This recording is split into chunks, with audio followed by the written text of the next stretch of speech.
Ooh. Welcome to the Church of Mabus radio show. It's Friday night. It's 7:08 p.m. Central. You're listening to United Public Radio 107.7 FM New Orleans. We got Wham representing here with us tonight up in New York City. Well, not New York City. I always mess that up. Hudson Valley. Well, right now I'm in Albany, but yes, I'm not in New York City. And tell us about your new audiobook real fast. Yes, my book, Mysterious Beauty, Living with the Paranormal in the Hudson Valley, is now available in Audible. And you can listen to it anywhere. Right now, they're having a special promotion. I'll post this again to your Facebook page, but I've got a special link that if you link to it, you could listen for free. Cool. So, and I got a copy, and it's good. Everybody check it out. Tonight's guest, Al Goingback. It's great to have you here, Al. Thank you for having me, guys. How you doing? And doing pretty good, sort of. Hanging in there. Moshing to the apocalypse, for sure. It's definitely it's crazy. Scary out here. Yeah, definitely. So, Al, that's your name, right? That's your real name, or is it a pen name? No, that's my real name. It's on my birth certificate, driver's license, passport. Yeah. Cool. It's one of those crazy names that opens it up to all kinds of jokes and stuff. Like he's going way back. I bet so. Is it your power animal too, as well? The owl. Yeah. Owls are actually bad luck for my tribe. It's really? Owl comes around, we go running. So I guess maybe that's why I know the name. I'm bad luck for everybody. I've heard that too about owls being bad luck, but in paranormal, they usually are like a signal before you get alien abducted. Like they come around and stuff. Well, that's what they say. Owls are not what they seem. They're neat. As it is in Twin Peaks. And here where I'm at in Graceville, Florida, they are outside at night. So creepy. It's freaky. There's so many of them at night. Like there's a lot. And we have a little chihuahua, so you have to be careful. No, we've had no problems, but there's so many. I've never, since moving here, I've heard them, and it's eerie. I like it, but it's definitely they make some eerie noises at night for sure. And I can remember coming across your, go ahead. I was saying, I love hearing owls are beautiful, but then after I hear them, I'm like, am I going to die tomorrow? What did that mean? Why did he call out? Did he just call my name? Yeah, they definitely sound creepy.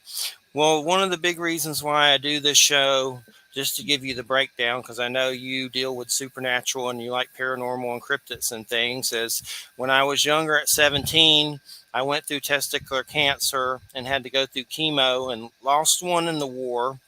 And I'm fine now at 47. But a few years after that, my dad died. So it was a lot of crap at one time. And I started to have a lot of weird experiences with seeing stuff in the sky that was different, that was UFO, or I don't know what some of it was, but it was definitely weird stuff. And even some strange type beings that I've seen. Like I've seen beings of light completely sober leave my house.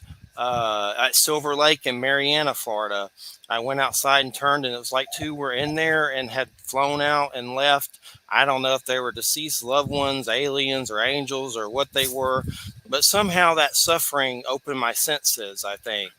And I also say I've seen them while partying, so I've seen them sober and partying. But just different things have happened, and I started to interview people about these subjects that, there was a time when I was having trouble getting interviews, and I said a prayer, and I saw a strange UFO sighting I call red fireflies, and I screamed, and my brother and nephew, and they saw them. I don't know what they were, but next thing you know, I'm on the phone with Stanton Friedman, nuclear physicist on UFOs. He's passed now. Jim Mars, the dude that did the JFK movie and an Alien Agenda book. I started interviewing greats. It was kind of like a synchronicity like that. I was like, did aliens help me, get these interviews?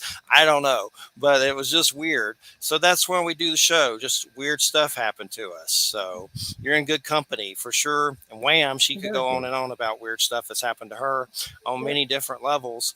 But I know I came across your books when I was younger and loved them. And the last one I read was Coyote Rage. How does the paranormal and supernatural fit in with your books? Have you had personal experiences, or has been someone you've been interested in? Because I know that's part of a big element of your books. Well, yeah, the paranormal, I was kind of raised in it. I mean, with the native culture, we're firm believers in spirit guides and ghosts and our ancestors coming back. We do medicine ceremonies, we do the sweat lodges, the vision quest. So it was around me the whole time. My aunt was gifted, another term for psychic. And I tried my entire life to prove her wrong. But she was always correct. And we wouldn't go to a doctor. We would go to her and ask her, we need this, or what's wrong with this, and just the knowledge that she gave us at a young age stayed with me. She could also she painted these wonderful religious paintings, but she'd be painting them and wouldn't be looking at them. She would have a conversation, cigarette in one hand with a cup of coffee, and you're like, "What's that going to be?" And she'd go, "I don't know. I'm just painting. It's coming through me." So we were raised in that environment, that we would see the weird stuff all the time. So we had a lot of conversations dealing with UFOs, Sasquatch, Bigfoot, and I was in rural Midwest, and we would see stuff that couldn't be explained. So I became a firm believer in things like that at a very early age. I've seen stuff in the sky myself that can't be explained. I was in the Air Force, and we witnessed things. A buddy of mine at Warner Robins, Georgia, he was working on a SAC side at nighttime, and he's walking it down the flight line, and he turns his head, and there's a man walking next to him that came out of nowhere. And he looks down, and the guy's not touching the ground. And about that time, he's terrified, and he doesn't look again. And security police surrounded him. They came up in their vehicles and said, "Where'd the other guy go?" And so they took him in and questioned him for 6 hours. And he has no idea what he saw, but it was on a SAC base where we had nuclear bombers. So there's a lot of strange stuff out there. Awesome. Well, tell us every single thing that you know. well, well, we've had Captain Air Force was Robert Salas. He's still in the Air Force, and he wrote a book about UFOs coming to his base and shutting down the silos. And this dude's still enlisted, so you would think he had to get permission to do that, I would think, or something. So those stories are always fascinating. And then another guy, John Vasquez, he's passed. There was a Fort Benning weird UFO incident. If you ever get a time to look that up, it gets really weird. He was a friend of mine, and basically all the troops started freaking out, and some kind of alien thing happened. They saw some kind of being. But I wonder, it sounded kind of like, I was wondering, like maybe they are doing LSD or something, like experiments, which that doesn't rule out you're having the experiences, but it's just a lot of weird stuff. Like they were crying for their mothers and weird stuff. But that was a strange story. So those stories are always fascinating when they happen on military bases and stuff like that. Definitely. And so what did they say about some of these experiences in the military? What does the commanding officer say anything about any of it? Well, back then it was like you don't want to really say anything or you saw anything, especially if you're a pilot, because you risked your career. It's not as open as it is now. My mother was at Fort Sill, Oklahoma station in the 50s, and she told a story that they had seen something up in the sky, and the whole base was watching. Everybody's out watching it for like an hour, but the next day nobody would say a word about it. Like they didn't see anything. It was hushed up immediately. So back then, yeah, you didn't want to risk your career or be sent to the nut house for saying stuff. And I find it amazing that right now we just had NASA say they're studying UFOs and the Pentagon at the same time. So that's almost admitting something's out there. I've spoke to several astronauts who have said they've seen stuff. Because they get that asked all the time. They said, yeah, but they're not going to risk their careers and say anything. And if you go back to the old NASA tapes when we first went to the moon, there was moments on the tapes where you hear the guy say, "Did you see that?" But since then, they started doing a 3 second, 5 second delay. So they were cutting that out. But the very early recordings, you hear that they saw something and they're talking about it. But since then, that's all been censored. Yeah, it's definitely been crazy with the UFO subject. And I jokingly, I don't really watch any news that much, but if you put Fox News UFOs in right now, you can see all them freak out. And that's a blast to watch. Like just seeing them freak out about UFOs, Fox News. They're already crazy. And now they're, UFOs. But, and that's one of my favorite UFO documentaries is Dan Aykroyd's. If you can find that on YouTube and watch it, it's really good. It's called Dan Aykroyd, the actor, UFOs Unplugged, and he's basically sitting with David Sarita smoking a cigar or cigarette or something, just talking about UFO stuff. But that's what with my experiences. I saw this stuff and then started interviewing people to try to find out about it. But books helped me a lot, and it helped to talk to other people. Like the UFO stuff's one thing, but then when you start to see like beings that are look like they're not from around here, that's a lot as well. Like one of my big ones that I tell people, me and a friend Brian in Georgia saw some small hooded beings that seemed thin with like cloaks on, standing around a black box. And we were both like, "Do you see that?" And he's like, "Yes." "Do you see that?" We both had to affirm that we saw this at the same time because it was so weird. And then a cat jumped and they vanished. So it's like it helps you to talk to other people about it, especially when the being stuff happens. And I don't think I've been abducted or anything. If I have, I don't remember a damn thing, and they've wiped me clean because I don't remember being thrown on a table or anything. But I've had some weird being stuff for sure. And it's just so it's weird. And then you see like was it Neil deGrasse Tyson, the scientist guy? Like he's very intelligent, and I like him for the most part. But sometimes he's like some of them say, "Well, aliens have never come here," and they say weird stuff, and you're like, man, you don't think they've ever come here ever? That's just ridiculous. They like the John Kill Mothman stuff. They probably live here right under our noses in like an interdimensional realm or something weird on so many different levels. Well, just in the realm of history, I'm always looking for little nuggets in the history. Like, in the newspapers from the 1800s, when they talk about a craft crashing on the ground and then burying the alien in a cemetery. And it's like a matter of fact article. It's not, back then, people didn't make up stuff, they didn't lie. And you even go back farther than that, and I found little nuggets in a tribal oral storyteller telling. I came across one doing research, and it was in the Hopi legends. And they were talking about one village fighting another, and they went there to attack them on a flying shield. And I'm like, back up here, flying shield. You just described a flying saucer, and it was in their oral storytelling that somebody had written down. So you go back to that, like little people. There's been little people stories in this country for thousands of years. I mean, the Cherokees talk about the little people and having caves up in Franklin County, North Carolina. Here in Florida, there's a police document at Lake Wales of a gnome being caught in the cage. And the police came and got it. And these other gnomes showed up and started throwing oranges at the house. So the people said, "Bring it back." And they turned it loose. But this is on documentation for police records. So you go back, you see stuff like that. There's stuff going on that we don't realize. Mankind is pretty much stupid about the bigger world. There's a lot of things we don't understand and we don't realize. Maybe we're not supposed to know everything. That's interesting about the gnome. If you remember a link or the name of that, like I know they call them certain cases, let me know. I would like to look that up. I know there's one. I hung out with Stacy Brown, and he's been on finding Bigfoot and stuff and does Bigfoot stuff. But he came and filmed me for a documentary once, but something happened technical, so they didn't use it. But there was a story about the Ocheesy wild man, and it was kind of a similar story like the gnome story, but something they caught a Bigfoot and put it in a cage, and something happened. But there was some kind of talk that it might have just been like a crazy dude that escaped with hair all over his body, but maybe it was one of those kind of weird stories. But they wanted me to tell that story, so I was like researching it and stuff. So definitely like weird Florida stories. That's for sure. I'll have to check that out. So when it comes to Bigfoot, I think there's something weird Did you paranormal know? about it. Go ahead. Go ahead. Well, I got this delay here. Sorry. You were talking about Bigfoot. There was a newspaper article in the 1800s along the St. Johns River. They discovered a burial ground of giant skeletons, and they were 8 and 9 feet tall, and they had a double row of teeth. And the guys were playing with the skulls, putting on their heads as helmets. And they wrote it up in the paper. And the Indians living in that area called them the tall men, and they knew about these people. these 9-foot giants, were very possibly it was an encampment of Sasquatch, but there was a burial ground. And unfortunately, even though they wrote about it in the paper, all the skeletons have disappeared, and there's not a single museum that'll admit they have one.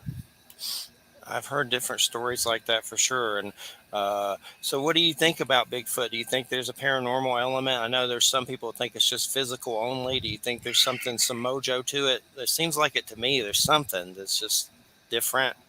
It, it it's odd that we've never captured one and we've never killed one. And I know scientists who have hunting parties now trying to bag one because they know that's the only evidence anybody's going to believe. But they've got to have something going on. The fact that they can disappear and not be seen. Now, I have had 3 different individuals that I know tell me they've had personal encounters, and these are all respectable men. One of the gentlemen, when I owned a bar in Georgia, he was a 6'5" redneck, and he told a story about encountering one in Lake Lanier. They were bass fishing, and they heard a noise, and this thing was hanging on the back of the bass boat. It was slapping the motor out of the water. This man broke down and cried like a baby that night. I offered him $200 to take me back out there, and he said, no, there's no way he'd ever go back there. 1 week later, the Macon Telegraph and News came out with an article where there had been hundreds of sightings on the backside of Warner Robins Air Force Base and in that area, Lake Lanier, where hunters have seen not only adults, but young ones too. So it tied in, you had a lot of witnesses. So somebody's seeing some stuff, and there's definitely something out there. Definitely. So, can you tell us the name of your bar in Georgia? I'm curious. So that walk in there and see you late at night. No, I'm gonna hide out. I'm trying to block Georgia out of my memory. I opened up a bar across the highway from the main gate of the base, and we had it for 5 years. But that's kind of like, okay, that's a different person. That's where I started writing, actually, because it was so scary on that street. It was the place is obviously haunted. That street was the only place you could drink for like 50 years when that town was there. But if I give credit to the bar, I got to give credit to the town. I want to avoid that. That's cool. I'm from Georgia, so I understand stories, and I picked up the writing. I understand about blocking Georgia out. I mean, I don't hate it or anything, but I've had some bad crap happen there. Cancer there might be people I owe money to or something. yeah.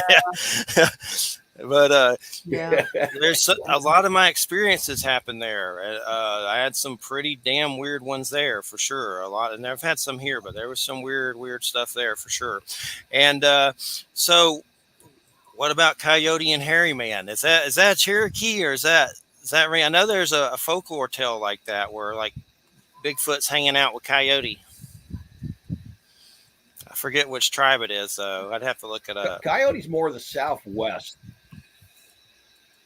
Yeah, Coyote, I kind of borrowed him from the Southwest because I really love the idea, him being a shapeshifter. And Coyote, there's a lot of stories with Coyote that are humorous. He's a trickster. At times he's good, and other times he's causing trouble because that's just his nature. And if you know familiar with the real Coyote, they're like that. They're very intelligent, but they're mischievous. We had one at the Greenwood Cemetery where I worked for 8 years as a caretaker, and it was amazing. This thing was so smart, you couldn't catch it. If you tried to follow it, it would lay down so you couldn't find out where its den was. And it just knew. I mean, it was very intelligent. So I said, well, I've got to do a story with a coyote. And I'd come across an old legend about shapeshifters, about turning their skin inside out to transform, unlike the Lon Chaney werewolf. So I wanted to use that to just do the whole trickster stuff. And at Coyote Rage, I really wanted to go crazy and make it more like an oral story that I grew up with. I wanted to bring in a lot of the culture, a lot of the beliefs. So we got little people, we got the bone pickers, and it's all based on legend and fact and part of the culture. Yeah, I really enjoyed the book, and it was cool how he's like seeking to bring back his kind and kind of like get rid of humans, right? Because they're, troublesome. So it's definitely good. Yeah, definitely. And Coyote, I've always had I've loved those stories, and I've had some native ladies. They made this shawl with him on it for me. That was pretty cool. They paint it. So I've always enjoyed those stories. And once I actually had a run-in with a coyote that's kind of a sad story. And I don't think I've ever told it before, but I've been thinking about it lately because it makes me sad. I came across one I was in this house renting from these like hunter dudes, and they had one in a cage because they had those dogs, that would, I guess they turn it loose or whatever. But it was in the backyard, and I came across the cage, and he was in there. And I had never been near a coyote in my life. I didn't know much about them. I was younger, and I felt bad and wanted to let it out, but I was afraid to, because I was, first off, I thought I'd get in trouble from them because they were pretty, like, mean hunter dudes from the South. And then I just felt bad. I always felt bad that I didn't let it out, but it was like near a shopping center. Like they had this little piece of land. So, I mean, I always hope it got away, but maybe it didn't. But I always felt bad. So I've always been trying to do stuff like when Christina sees those things where you help save coyotes. Like I try to do that all the time where they're, protect them somehow with some of the legislation and stuff to make up for it. But I've always liked those stories. And I mean, they're weird. They're really, really, you know, I have a lot of the folklore books, and some of them are bizarre and funny. And I like the trickster element, and that's a big thing in paranormal. That's got trickster written all over it. With some of these experiences, does the trickster deity come up in any of your teachings and stuff that through your life that's come up? Like, is there a coyote or something similar? Or Well, yeah, there's with the southeastern tribes, instead of coyote, you have rabbit, and a rabbit does the teachings. I mean, where he's getting in trouble and stuff, and you're learning from him by his mistakes. And it's like the coyote, you learn from his goof offs. There's a wonderful coyote story that I love telling. It's about coyote. He's being kind of lazy. He's looking for a free meal, and he came by the house of Beaver, and he asked Beaver if he could feed him. And Beaver said, "Yeah, as long as you don't question where the food come from." And Beaver invited him into the den, and Beaver called to the little thing of water in the floor, and Beaver's sons came up, and the dad Beaver killed all three of his sons and cooked them up, fed him to Coyote. And so Coyote's like, "Whoa, man, this guy killed his own sons." And about a week later, Coyote was in the same area, and he was hungry again, looking for a free meal because he's kind of lazy. And he went in there and saw Beaver, and Beaver said, "Sure, I'll feed you." And Coyote watched, and Beaver called his sons up again. They were the same sons, hit him on the head and cooked him up. Coyote's like, "Wait a minute, we just ate these guys last week. What's going on here?" So Coyote said he was going to leave, and he snuck around and hid in the bushes. And he watched, and he saw Beaver gather up the skins and the bones that were left, and he threw them in the water and said a prayer, and his sons come back to life, and the little beavers come back out. And so Coyote's like, "Wow, that's some great magic. I'm going to do that." And so Coyote went home and invited some friends over for dinner, and he did that to his three sons. And he killed them and ate them and served them, and he went to the water because he had memorized the words. But Coyote hadn't paid attention. He didn't know that Beaver kept the bones and skin of each animal separate. Coyote put them all together in one bundle and threw them in the water. So when sons came back, some had 2 legs, some had 4 legs, one had 2 heads. And so he made this terrible mistake. And the moral of this oral storytelling that we told the kids is you don't mess around with stuff you don't understand, especially magic. definitely. Right. That's a good one. Definitely eerie for sure. I like it. I like it a lot. And the coyote, coyote rage.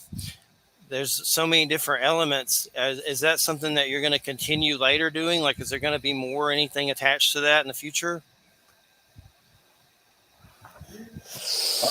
I am going to continue it because the characters are so much fun. Not only is Coyote a great character, even though he's inherently evil, but Raven and Mouse, that combination there, I just got to continue with their story. So yeah, there are sequels, but the second 2 books are going to be a lot harder than the first one because you got the big battle elements, and you got the different tribes of animals aligning on whether they're going to be on Coyote's side or on Raven's side. So it's going to take a lot of, it's like Lord of the Rings Native American style. So there's going to be a lot of elements. That's why I haven't done it yet. But yeah, it's in my head right now thinking about it. I'm currently working on a bunch of short stories I promised to do and another comic book. But yeah, I want to get back to Coyote Rage and continue his story. Definitely, definitely. And I know you've won the Bram Stoker Award, 3 times? We just had his relative on, Dacre Stoker. That was really cool. What were the books that won those? Crota won the Bram Stoker Award for Best First Novel. It was also a Stoker nominee for Best Novel of the Year. It was up against Stephen King's The Green Mile. And then Coyote Rage won for Best Novel of the Year. And then the third one is kind of a Bram Stoker's kind of, it's what they call a Lifetime Achievement Award. It's actually a Stoker for your everything you've done over your lifetime. So that's kind of Cool. the highest award you can get from the HWA. Nice. That's really cool. So, who were some of the authors that you grew up with when you were younger that got you into writing?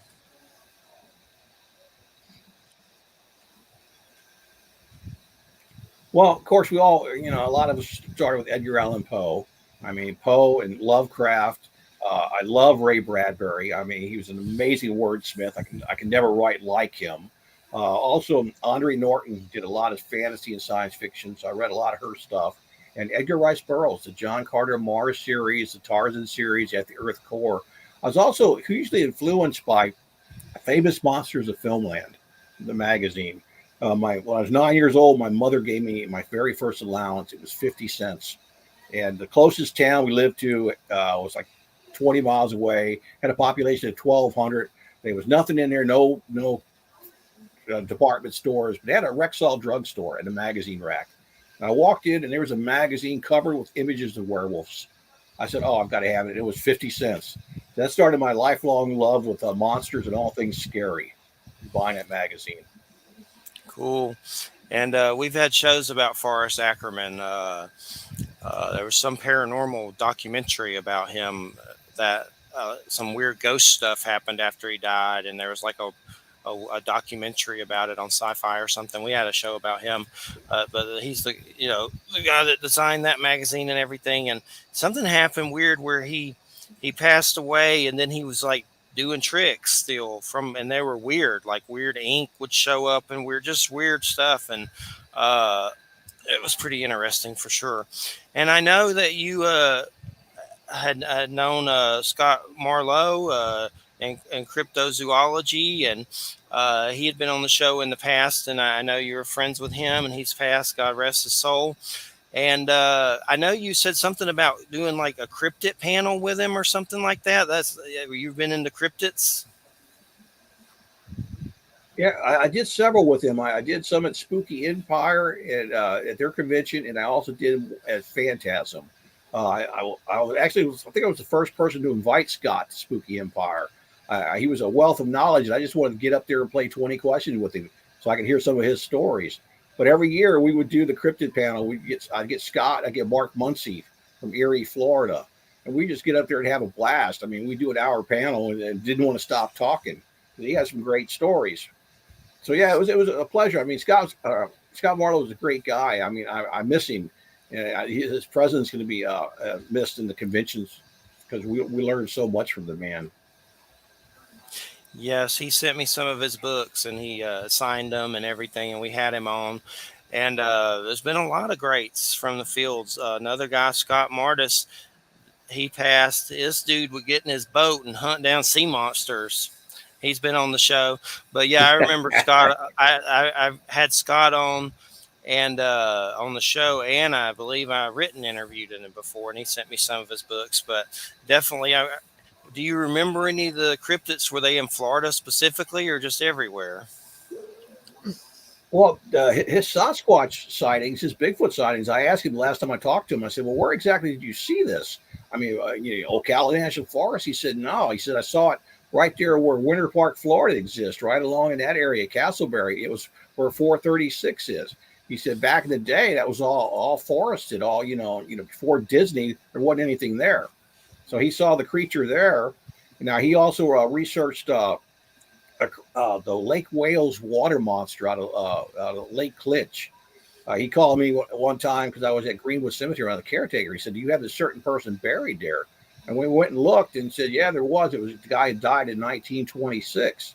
Well, the legend was he went down to this lake to fish, and he didn't come home. And they found him the next day with his face bit off. They couldn't identify the bite marks. And the rumors and the local legends was there was a water monster in that lake. And I think Scott even did an article about it for Mysteries Magazine. Wow, that's definitely interesting. And do you look to cryptids a lot for when you write your books and research them? Because I mean, it seems is there other books that have embraced different cryptids on some level? Well, when I wrote Crota, my first novel, Crota is about a prehistoric creature the size of a grizzly that loves to kill and hunt for pleasure, because mankind's the only creature on the planet that hunts for sports. I said, what if you had a creature this big that did this? I wanted to make it believable, so I surrounded it with folklore and Indian legends and cryptids and all this stuff to make it more believable. And I guess it worked, because I've actually had people come up to me at a powwow and say they saw the Crota walking around the Ocala National Forest. Unfortunately, a lot of everybody who reviewed it said it's an Indian legend. It's not. It's something I invented. So one of the largest gaming companies in the world come out with a game extension called the Crota's Lair, and it's about a creature living in an underground labyrinth on the moon. My book's about a creature in an underground labyrinth in on this world.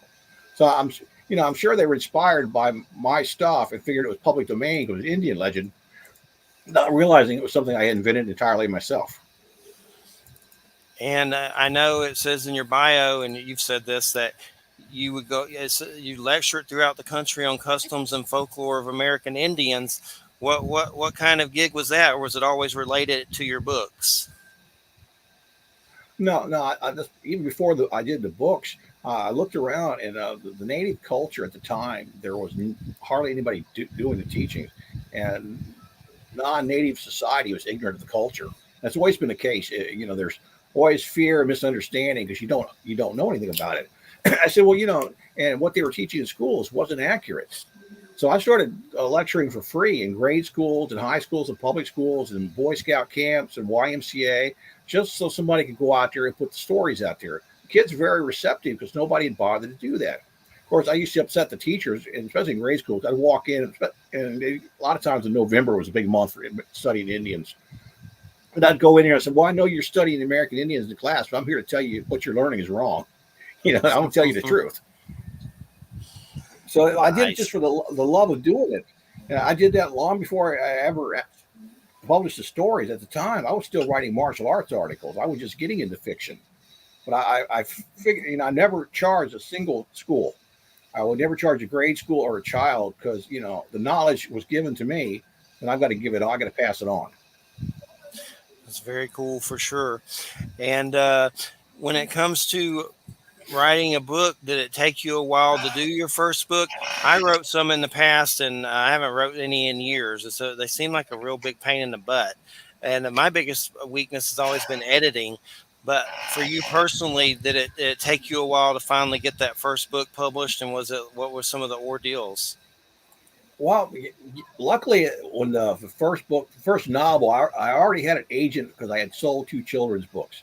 I did a short story, and a friend of mine sent it to another publisher, and they liked the short story, so they asked what I had. So I sold a couple children's books to an educational publisher, and that led to me getting an agent for the novel. Now, Crota being the first novel, I think he probably submitted it to every publishing house possible. And when it finally did get purchased, it was bought by Donald I. Fine Incorporated. Now, this was bought at the time that Donald I. Fine, the book company, was being bought by a larger company, and Donald I. Fine, the publisher, the man running it, was dying of cancer. And so I had an editor who quit to become a real estate agent. So it's pretty well, the book was orphaned before it ever began. So I was lucky it even came out there. And it came out with, a terrible cover and a very little fanfare, but it got really good reviews. So you never know, but it was all the work of the agent. He got it out there, and he never gave up on me.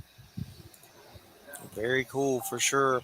Were you always good with editing, or did you have trouble with that? I always had trouble with it, like an idiot. I, I always have trouble. I got books sitting here about, editing and adjectives and adverbs. I hate this stuff. I'm the worst grammar person in the world. I do have, you got, writers got to have a good editor. And I've always had great Yeah. editors. I mean, that's important. I mean, they're going to catch the stuff, the mistakes. I do a ton of rewrites until I can't find anything else myself wrong with it. And I'll send it off to them, and they'll tell me what's wrong. With the bigger publishers, they'd always send the changes they'd want. I get mad and throw the changes across the room and stalk out of the office and be mad for 3 days and come back in and pick them up and say, yeah, they're right. This will make the story stronger. What kind of screenplays have you worked on? Are you still working on some of those? Is there any that came to fruition? I get the worst luck in that. No, I've done stuff for I did some short subjects that have been made. I've done some PSAs.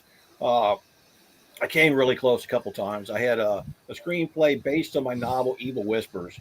and I had George Romero wanting to do it. George has been loving my stuff for a long time. He wanted to do Crota, but didn't have deep enough pockets.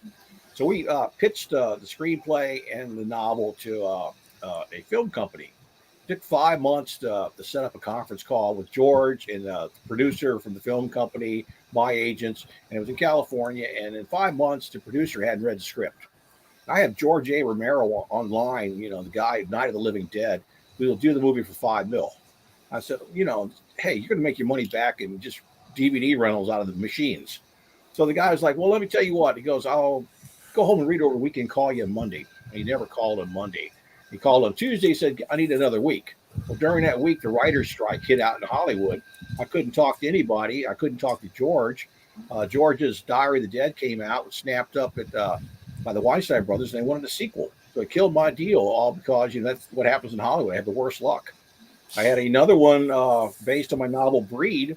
We were starting to start filming it, and they had contacted me, said they'll start filming the following year, and it was set in the St. Augustine. They said they could shoot in Puerto Rico because that's where they had some money backers. Well, the hurricane tore up Puerto Rico, so that killed that deal. Man, and I know worst luck ever. What about I came across that Jericonda Joe, and I had no idea you were involved with that. I just seen on Bloody Disgusting, and I started reading. I was like, Al Goingback, I know him. And then what was the deal with that? Was that another one that kind of fell through the cracks? That was a student film that they did at Valencia. Romero wrote the screenplay for it. I actually got sent down to audition for the part of the Seminole Indian.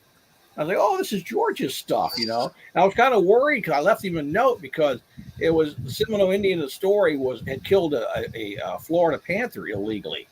And this was right about the time that James Billy had just gotten in trouble for killing a Florida panther. I'm like, George, you might want to change this a little bit. You don't want the chief of the Miccosukee coming after you. He's got money. I mean, but yeah, it was like, it was kind of neat to audition for it. And then we didn't see it for years. We just saw it recently online, see the part of it. But they never finished it. It was part student film, but George wanted to expand it out. It never happened. What did you think of it? I was like, this is cool, but I wanted more and felt a little, I liked it, but a little disappointed. I was like, where's Bigfoot? I mean, I saw the video, the student thing.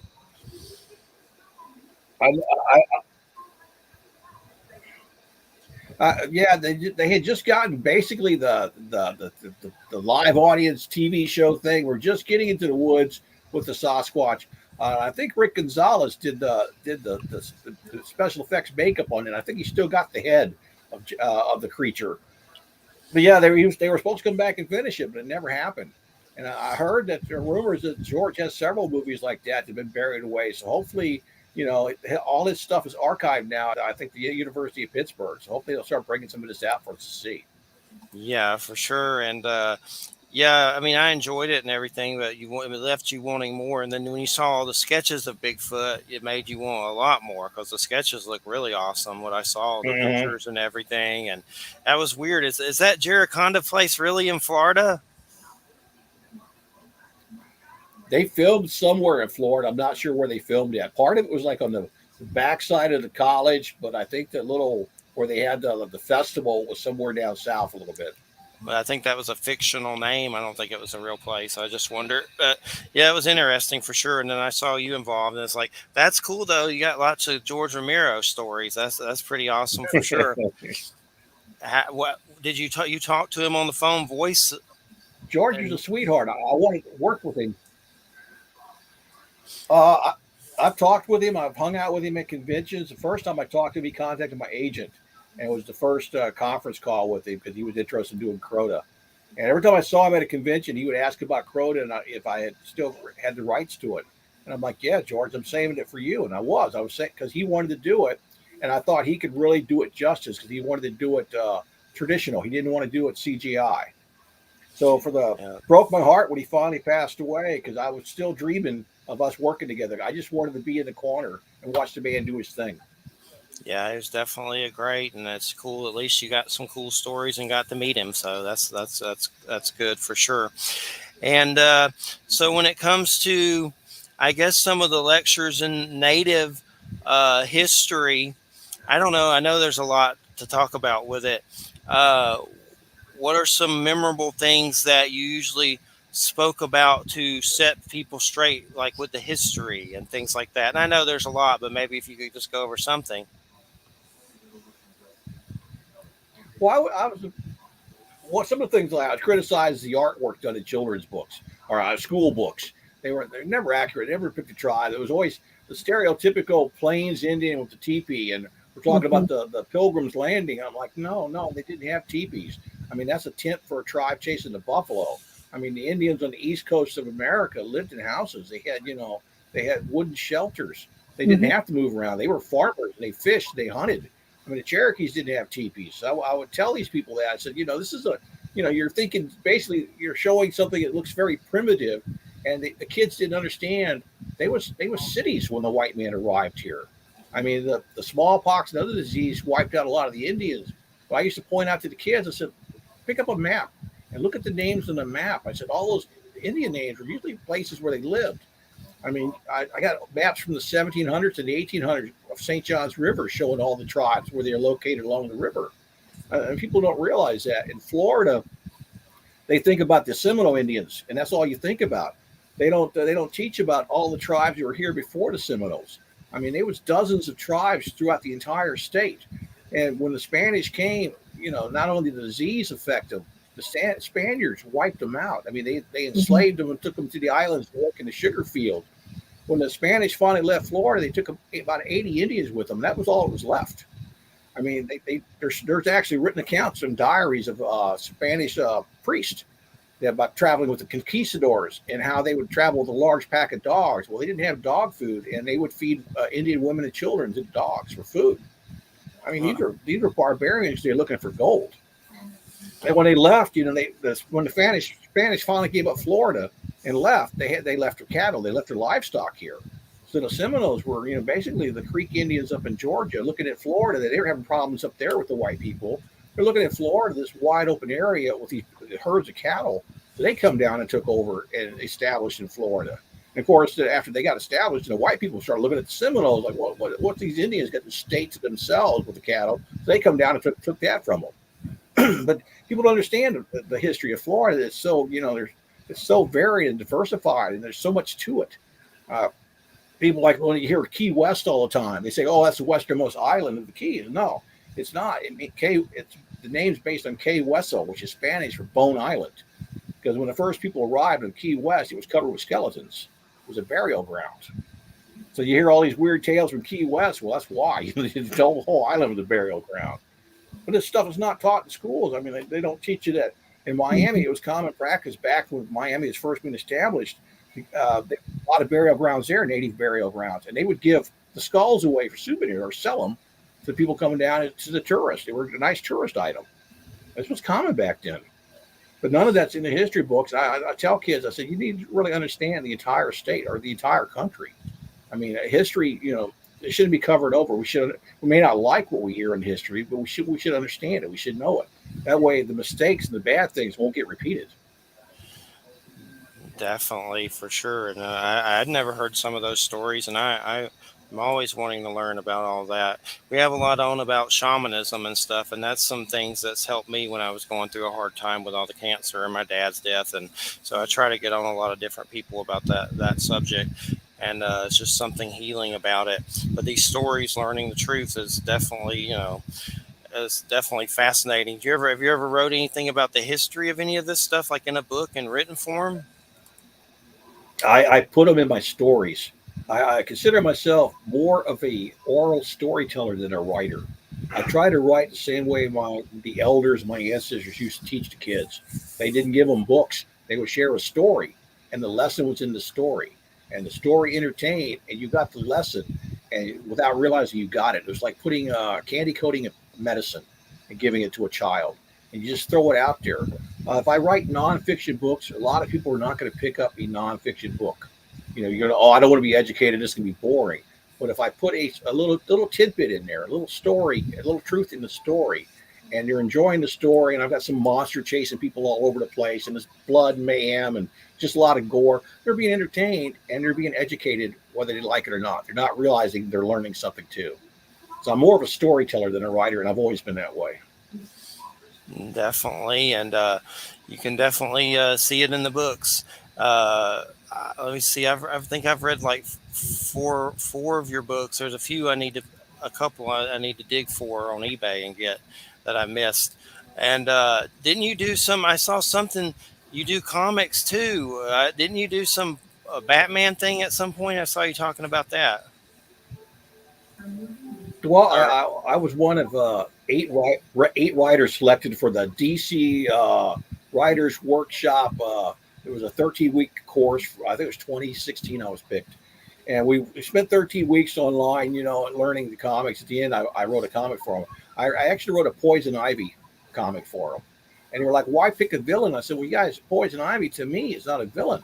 I mean, she's a person who likes plants better than she likes people. And I know a lot of women like that. I mean, I said, in my culture, she would be a medicine woman. Now, I just got contacted yesterday to do another comic for another company. It was in DC. So I've got three stories I'm bouncing around. I'm hoping I can have time to do a story for them too. Comics are a lot of fun, but the formatting takes a lot of time and thought. It's not like a free flow short story where I can just sit here with my eyes closed in front of the computer. But yeah, comics are a whole new thing for me. I read them as a kid, put them aside, but yeah, I love doing them. cool. And is there particular titles that you read in comics that you keep up with? Not so much. I like the scary stuff. I was never a superhero kind of guy because they just, to me, they were, I believed in Bigfoot and werewolves and Dracula, but I never believed in superheroes for some reason as a kid. They just had too many powers. But I love the scary comics. I grew up on the Weird War and the Werewolf by Night, Tomb of Dracula, Living Mummy. So any kind of those the old EC type comics, Vampirella, Creepy Eerie. I love the scary comics. There's one I know, Stephen Graham Jones. I've only read one book of his, Only Good Indians, and it was pretty good. I enjoyed it. But there's a comic he has coming up, and you might want to look into it. I don't think it's out yet, but it's called Earth Divers. And I'll read just a little clip from it. Earth Divers unites four indigenous survivors in an apocalyptic near future as they embark on a bloody one-way mission to save the world by traveling back in time to kill Christopher Columbus and prevent the creation of America. So that sounds pretty cool. It's called Nice. Earth Divers. I'll send you the It link. does. I was like, I got to check that out. That's pretty trippy for sure. And so you've done the Poison Ivy comic, but there's some other ones. Can you mention anything else that you're doing, or is that you can't mention it yet? Uh, can't talk about it until they're out. Yeah. Yeah, I don't want to. I'm very superstitious. I don't like to talk about a project until I've been paid and it's published. Otherwise, when you talk about it, it never happens. Yes, I understand. So when it comes to, I know I shared a picture of you that you were at a powwow. Do you usually get out and dress up and do the ceremonies and stuff?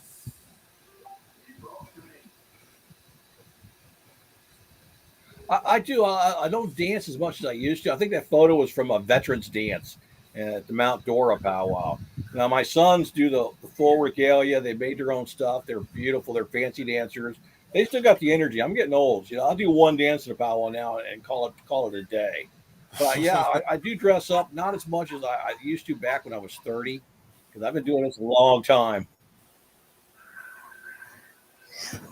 Yeah, I tried to use some of your other pictures, but it kept scalping you, and I was like, size. So that one finally worked. I was like, oh, use that one. Like, Yeah. like that WordPress. It's like it's terrible if you don't do the right size. It's a mess. But I like that one a lot. And when it comes to these ceremonies and stuff, I mean, is that I hear from a lot of different people that it's something to do with sky people and things like that. Is there any kind of element like that into it of like alien kind of stuff with some of the dances? Well, Well, I have heard, I've researched, and there are several tribes that'll tell you that they came from the Seven Sisters, from the Pleiades. They traced their ancestors that way. So it does appear in some of the folklore and some of the legends. Like I said, the Hopi had the story about the flying shield. Uh, they also talk about coming up from the underground through a Sipapuni. that this level here, we're on the fourth level, and there's three levels below us, and they came up from underground. The Apaches talk about spending time back in the day with the ant people. So yeah, it does come into it. I did see a report one time that the Choctaw. Now I've been trying to find this again. I haven't been able to find it. But they would go up to Cahokia, to the mounds there, just on the east side of the Mississippi River, there at St. Louis, and do a ceremony to the sky people, and which is interesting because a lot of the mounds and stuff that are in America, when the white man first came here, they would ask the Indians living in the area who built the mounds, and their reply was, we don't know. They were here when we got here, and so it has that whole tie-in a little bit. So yeah, there are things a little bit in the oral stories, a little bit's been handed down. Of course, the pictographs out west, some of them look like they're aliens. So you never know. I mean, I see certain tribes in Central America, South America, and even here, where they misshape the head of the children, and made them the flatheads and stuff. And I always wondered, like, why would you do that unless you saw somebody who looked like that, somebody that you really respected and praised, then you wanted your kids to look like those, that they were the higher level. I've always wondered about the whole misshaping of the skulls down in Peru and different places like that. Yeah, those get pretty weird when you see them. I mean, they try to explain it away with something, but it's like that's pretty weird looking. I mean, maybe they are doing the weird whatever they did to do that, but it's still weird. Like there's different things with it. I know one of the subjects that I enjoy to talk about, but it's probably there's not many subjects with this that really scare me. There's a few, but not a lot. The S Walker, and I'll say S Skinwalker. I don't even like to say it, so I say S Walker. But and another one's that H. Holmes guy. He gives me the creeps. That Chicago killer guy that trapped you in the house, the hotel, and cyanide you. That dude's. I've had his living relative on the show, Jeff Budget, so that gets real creepy. But is that anything that comes up in the lore down here with the S Walker situation? Or does it come up in your books, or you thought about it?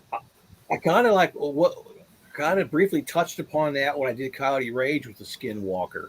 I mean, Skinwalkers. I mean, now the folklore is they're more like creatures, but with the original stories like the Navajo and stuff, they were more like witches who could change your skin and shapeshift, and they weren't friendly. I mean, they were something to be feared were these people. So yeah, there are still people who firm believe in skinwalkers. I mean, they're as far as I know, they might exist. I don't know. I've never seen one. I haven't not seen one. I mean, I'm not going to doubt when some of these people are very serious about telling me these things. That's like the stories of the little people. I got friends who go to the Sundance out in South Dakota, North Dakota area every year, and they said that they're firm believers of this valley out there, and it's known as the Valley of the Little People. And they told me a story that they had camped there one time before the Sundance, and the one guy had woke up because his tent was being shaken, and he unzipped his tent and he couldn't see anything, but he said he could see his friend's tent, and it looked like something was grabbing the fabric and climbing up. And he swore this would be a true story. And he said the people live in that area won't go in that area because they're fearful of what's down in that valley. So, the fact that these are, in remote areas, skinwalkers happen in remote areas. Now you got shows like Skinwalker Ranch where people are saying they're seeing stuff. But you never know. I mean, you're talking, there's werewolf stories in America now that we didn't have before. So there's could be a lot of things out there we don't know. I mean, some people believe in ghosts, some people don't. Are they believe because they're real? Are the other people not believing because they just never seen one? And you have Dogman, all that's gotten pretty weird with the Dogman stuff. I've seen weird stuff about that. A photo that supposedly was taken recently outside a zoo, but they didn't know if it was real or not. There's a lot of stuff like that. And I saw something on YouTube that was questionable. There was no evidence, but a guy saying they found a body and there's police and paramedics on some Dogman channel, which I don't know what that was, but there's a lot of weird stuff. You just never know. And Dogman could be werewolf. I mean, it's kind of similar. We've had Linda Godfrey on, and she's knee deep in that stuff, like serious researcher, Beast of Bray Road, and all that stuff. And yeah, Secret of Skinwalker Ranch. I've read the book by George Knapp and a column something, The Hunt for the Skinwalker. And then recently there was a sequel to that book, Skinwalkers at the Pentagon, where it just came out. It's a sequel to the first book. And these military personnel claim that they went out to Skinwalker Ranch and came home, and phenomenon followed them, and their children felt like their children were in danger and weird stuff like that. So that's pretty interesting. But yeah, that Secret of Skinwalker show gets pretty crazy. First, you don't know what to think of it, but you know the history, and then you got people getting radiation burns and almost dying, and it's like someone going to die in this show. And then the dumbest thing is they named the computer Satan there. It's like, was that a good idea? I don't know if that was a good idea. Like, should you really name your computer Satan at Skinwalker Ranch? It's like John Carpenter movie, Prince of Darkness or something. But there's just so many fascinating things with it. So when it comes to paranormal, have you seen any being type stuff, like something like an apparition or a being? I have seen apparitions, ghost, when I worked for Greenwood Cemetery as a caretaker. That was common seeing stuff. I mean, even in the daytime, one of the craziest things happened. I was taking a break and I was in the old section, in section A. And I'm sitting on a John Deere Gator and I'm reading a copy of Fangoria magazine of all things. And I look up and I see this man walking straight towards me, and he is really angry. And he's like, I just jumped, this guy's coming right at me, and he disappears right in front of me. I'm like, okay, I didn't think I was parked on the grave, but I'm going to move this cart just to be sure. But yeah, you see stuff like that at Greenwood, probably the most haunted spot in the Orlando area. The cemetery was originally opened in 1880. The city of Orlando took it over in 1890. And when they made it the official city cemetery, they closed all the other burial grounds in the city. They moved the bodies there. But there's not headstones for the bodies they moved. They're all unmarked. So you've got that. You've got people who were lynched during the Ocoee riots are buried there. You got people who died in Sunland Mental Institution are buried there, but only the children have markers, the adults don't. You got all this crazy energy at the place, and you got people coming out here stirring it up all the time. But yeah, I have seen several times, and I had a lot of experiences up in St. Augustine. My book, Breed, is set in St. Augustine. And I basically wrote the books. I went up to St. Augustine one night and I was messing around. I was at the Talamato Cemetery, which is the old Catholic cemetery. And it's built on the site where an Indian village was, where the village of Saloy was. And I went to the backside where nobody goes. I stuck a 35 millimeter camera into the fence and took a couple pictures. Well, when I developed this picture, there's a green beam of light coming down, hitting this above ground crypt, a small crypt. And there's no reason for the light because they had no lights in the cemetery at the time. And standing in this beam of light is a woman. You can see her, but you can see through her. She's facing the crypt, but her eyes are looking right at me. And her face looks like a corpse. You can see her and you see through her, and she's holding what looks like flowers in her hand. And she looks very upset that I'm taking her picture. So I was kind of blown away, and I had never heard any stories of St. Augustine, so I started researching it. And people said, yeah, the story is they call her the bride. And she died a week before her wedding. And they buried her in a bridal costume, and she's been seen by quite a few people. But I started researching for Breed and the stories, and I have sat down with a former chief of police, with city officials, and with a lot of high-ranking people in St. Augustine, and they all have ghost stories.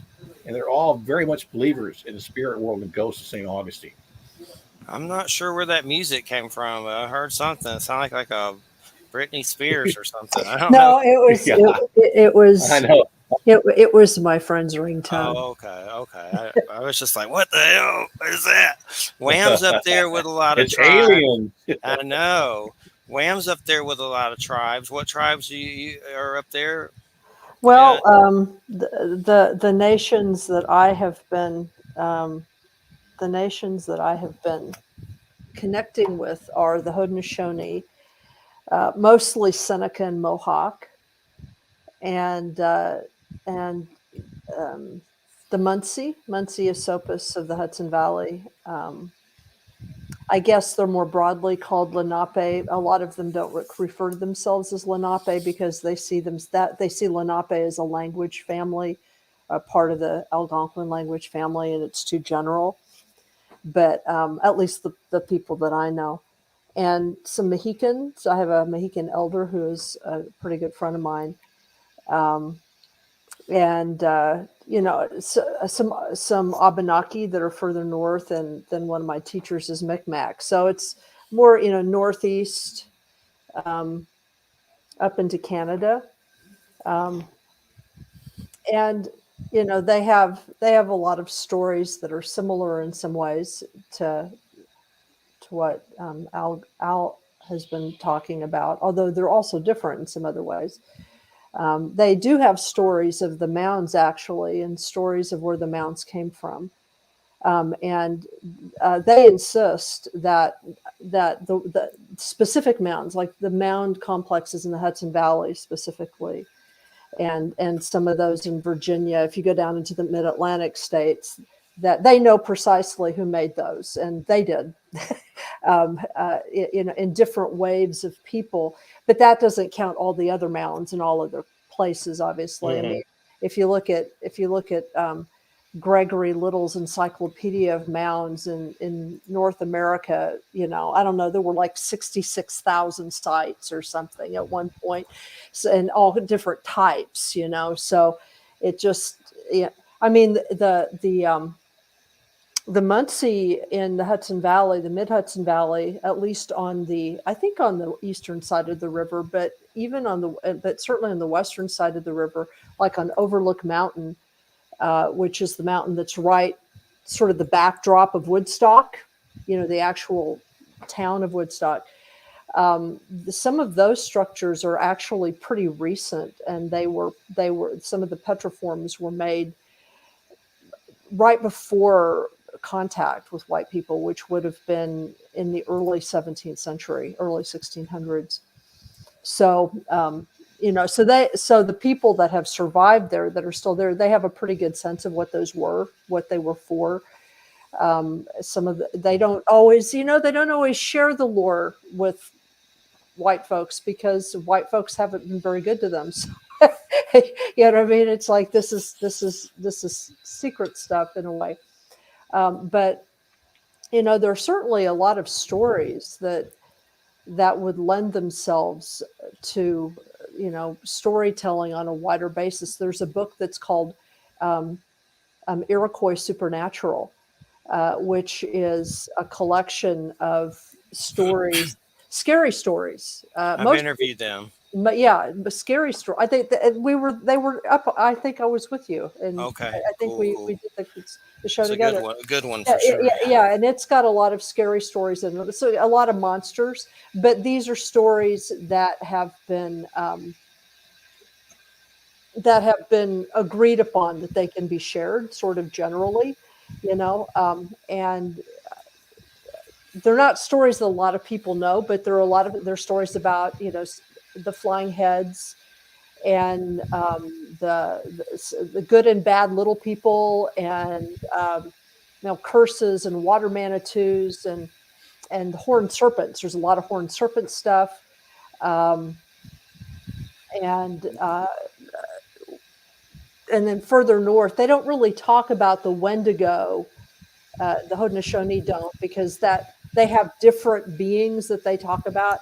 But certainly, if you go up further into Micmac country, Penobscot country, up into Maine and into Canada, up into where the Cree are, and then into the west to the Ojibwe, they'll start talking about the Wendigo or the Chenu, as the Micmac refer to him, or them, I should say, that spirit, because it's understood as being more of a spirit than a being. I think that we get our sense of it being a being from that famous story that was written by Algernon Blackwood, or whatever his name is, that you can get. That's him. Yeah, and he's the one that sort of created that image, and he did use native, indigenous lore for that, but he also kind of gave the impression that a Wendigo is always like an embodied being. And if you read the Cree stories about Wendigo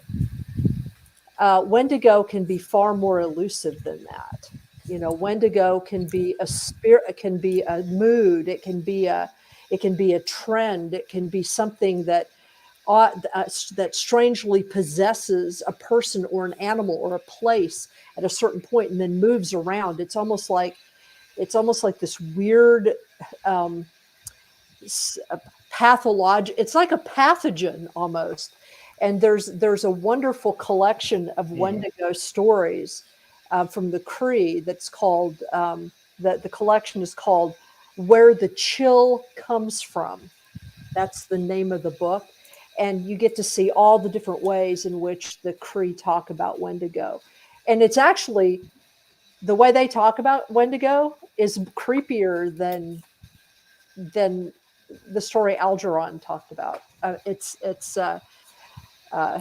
I mean, I got a copy of that book. It's not easy to get. I got a copy of it, and I read about half the stories. I just had to put the book down because it was just kind of like, oh God, I feel like I sort of know what this is.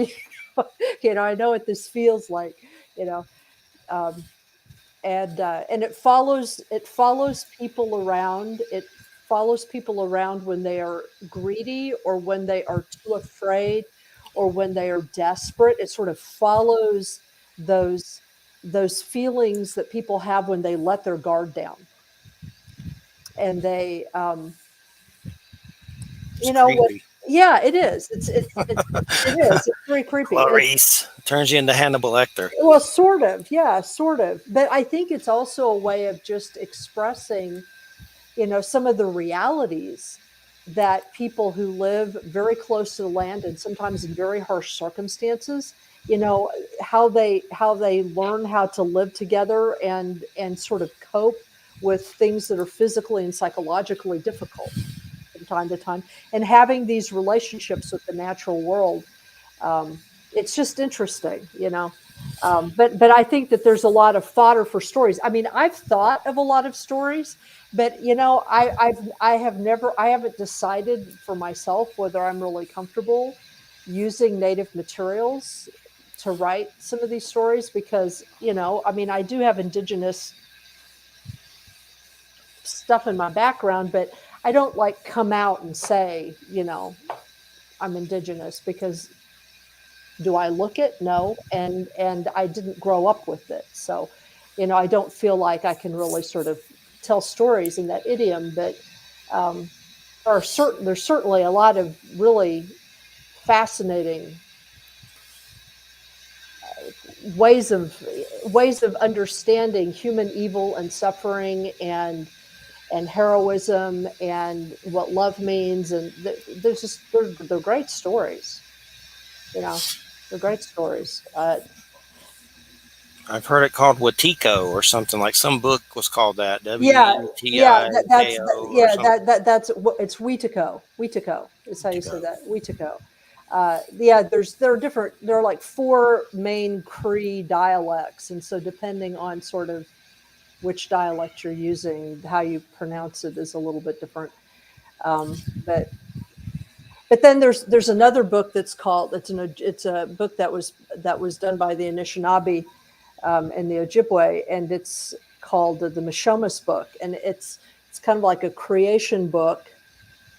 I mean, it's for anybody, but it's written like a kid's book, and it's probably the best introduction to Ojibwe cosmology, even just kind of Algonquin cosmology that I've ever read. But it's got some really interesting ways of understanding, how what we call evil came into the world.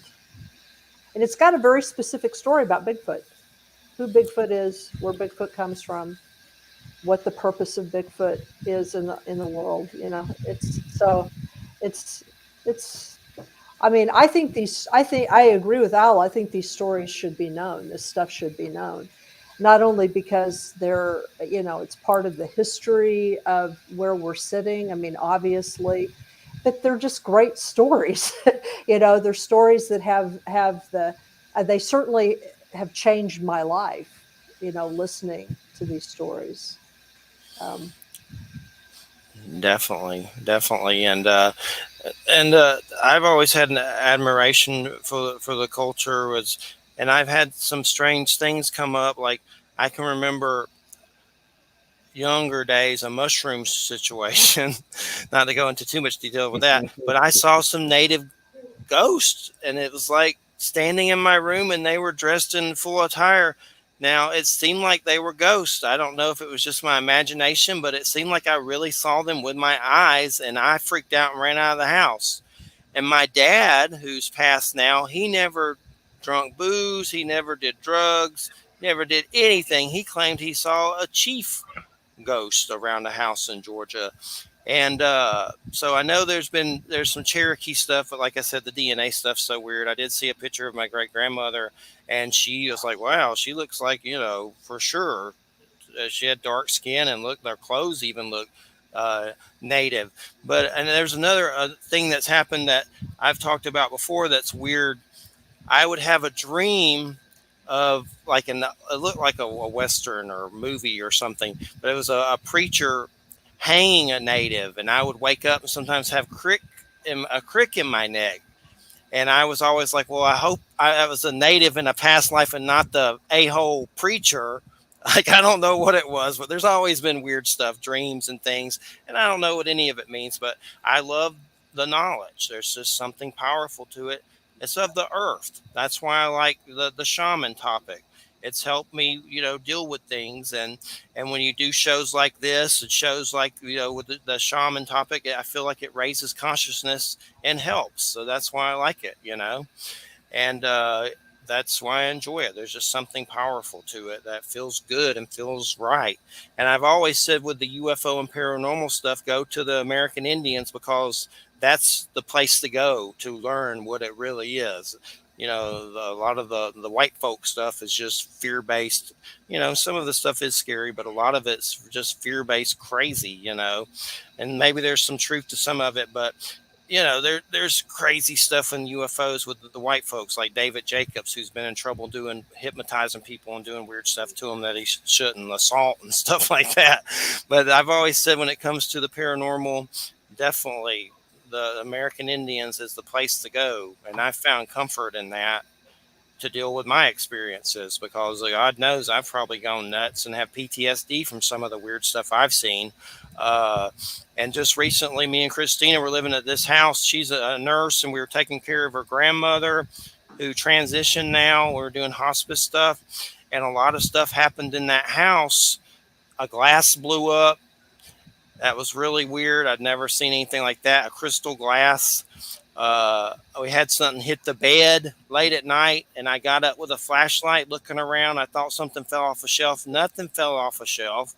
Something hit our bed. Like, that was not normal. I don't know. It woke us up. We were about to go to sleep. It hit the bed, and we were like, ugh.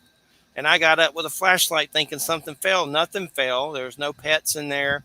And it was after her grandmother passed. I don't know if it was her grandmother. But one of the weirdest experiences there, I've had experiences with the sun where a lot of times the sun annoys me, but I don't try to say mean stuff about it because I don't want to upset it. but I can go let the white light fuel my body from like being at a window or outside. And I've had experiences in a gym where I saw like a pink orb over everybody. And another experience, I had never seen a gray alien in my life, but I saw this gray. I went outside, let that white light fill me, went into the house, and I saw like a gray being in the grandmother's room. And it was astral. It wasn't physical like us. It was almost like, is that from a sunspot or is that really like a being? But it kind of peeked out and looked at me. And then Christina late at night saw one standing over the bed over me.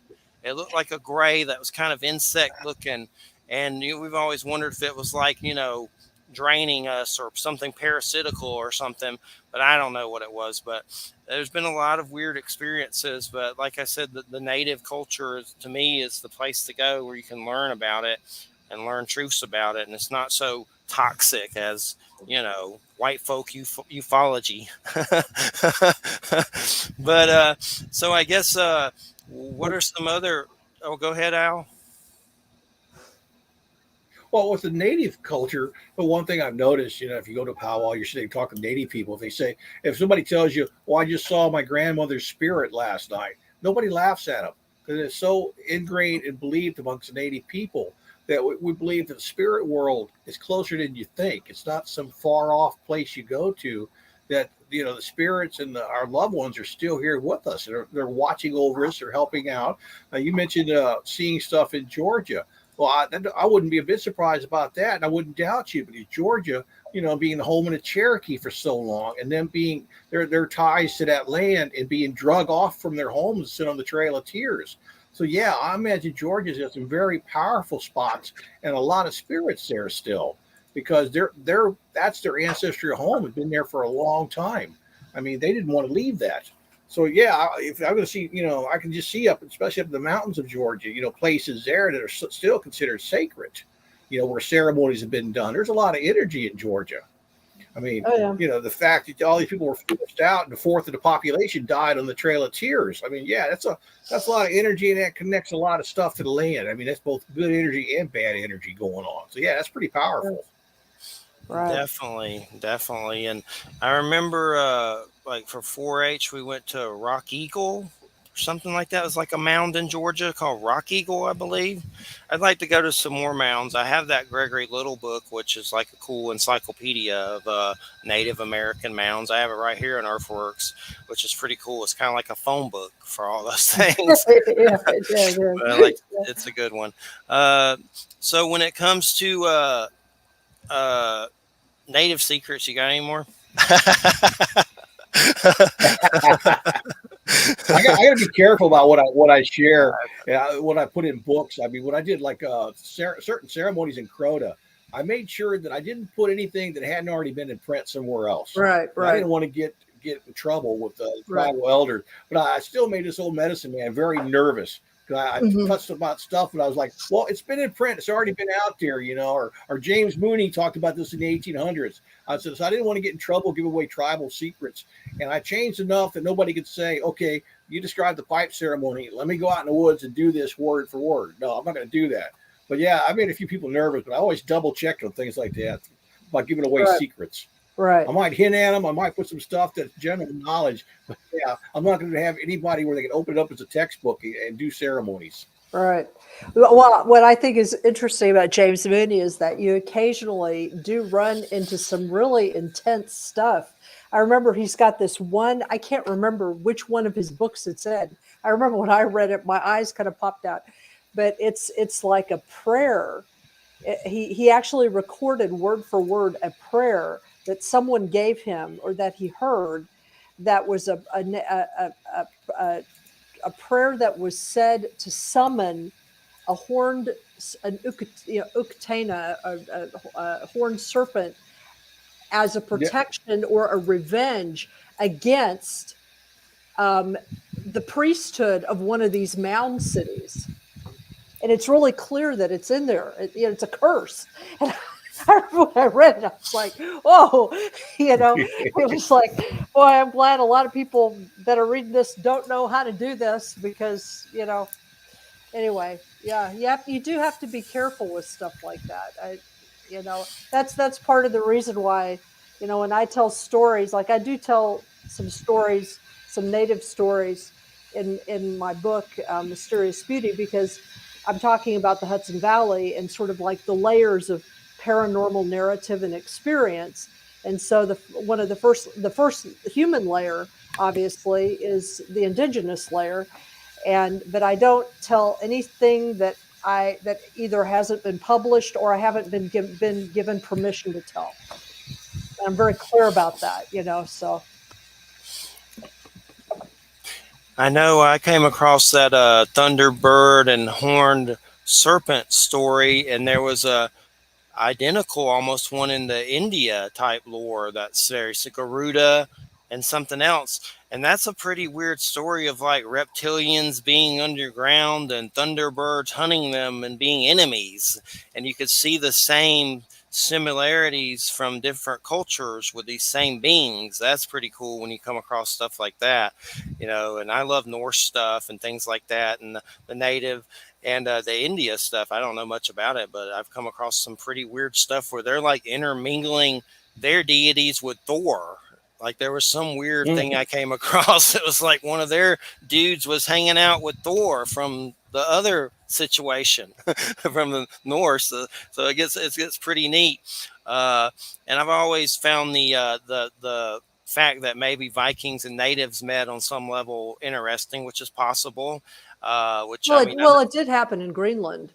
I Greenland. mean, in Greenland, yeah. I had my partner's eldest daughter went to Greenland for 6 months on to help with some scientific stuff. They're like, they're studying climate change and the melting of, the ice cap up there. And she said that, this isn't known much outside of Greenland, which she found very bizarre. But, the Vikings that went to Greenland, they didn't, Greenland is very different from Iceland, and they didn't actually survive there very well without the help of the indigenous people there. The indigenous people taught them how to do stuff, because their cattle would die. They couldn't plant crops. I mean, it just wasn't the same. And so there's actually a mixed culture there. It's indigenous and Viking, and then Denmark took over part of the island for a while. So there's some kind of a Danish overlay there. I can't remember if it's considered a Danish protectorate yet or not. I think I think they gained their independence pretty recently. But anyway, so you did in Iceland, in Greenland, and certainly parts of Iceland, you certainly did have Vikings and indigenous people, at least sometimes, mixing. Did the Vikings stay nice, or did they screw them over like the Pilgrims, like those naughty Pilgrims? They didn't screw them over like the Pilgrims because they were a minority. That's part of the reason why the Vikings didn't survive in North America proper, because they were a minority of people. They came at a time when there weren't gobs of people trying to escape Europe. Okay. So there weren't that many of them, and their technology was frankly no better than the technology of the people that they met. So the Vikings died. They died out or intermarried. There's a lot of evidence in the history books and stuff about the connection between different cultures. I mean, you look at some of the dances that the Apaches do, the headdresses they wear are identical to some that are done in Africa. I mean, you look like you're wearing the same costume. James Billy, chief of the Miccosukee, he's a singer, and on one of his cassettes, he counts from 1 to 10. The words are identical to my wife's tribe in the Philippines, one of the little tribes. It shows the intermixture, and her culture is so similar to the Native American of this country.